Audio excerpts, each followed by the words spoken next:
সাধারণত 6 কিংবা 7-এ ব্যাটিং করতে দেখা যায় মেহেদী হাসান মিরাজকে। তবে সবাইকে অবাক করে দিয়ে গেল এশিয়া কাপের ফাইনালে ওপেনার হিসেবে মিরাজকে দেখা যায়।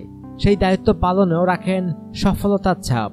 সেখান থেকেই দলের প্রয়োজনে যে কোনো অবস্থানে খেলার আত্মবিশ্বাস পান এই অলরাউন্ডার। এমন আত্মবিশ্বাসের কথা নিজেই জানালেন ডানহাতি এই টাইগার।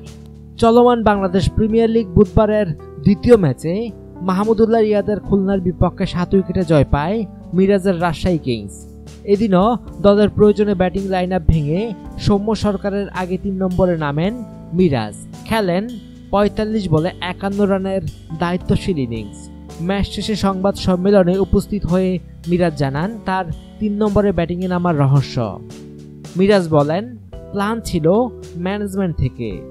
সেখান থেকে বলা হয় প্রথম 3 ওভারের মধ্যে যদি উইকেট পড়ে তাহলে আমি যাব, তা না হলে সরকার ভাই যাবেন।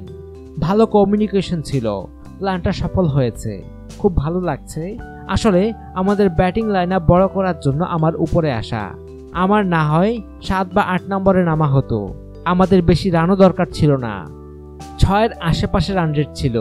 ওই সময় মারার চেয়ে বেশি গুরুত্বপূর্ণ হলো সিঙ্গেল নিয়ে খেলা, এজন্যই সবাই চিন্তা করেছিল, বললেন মিরাজ।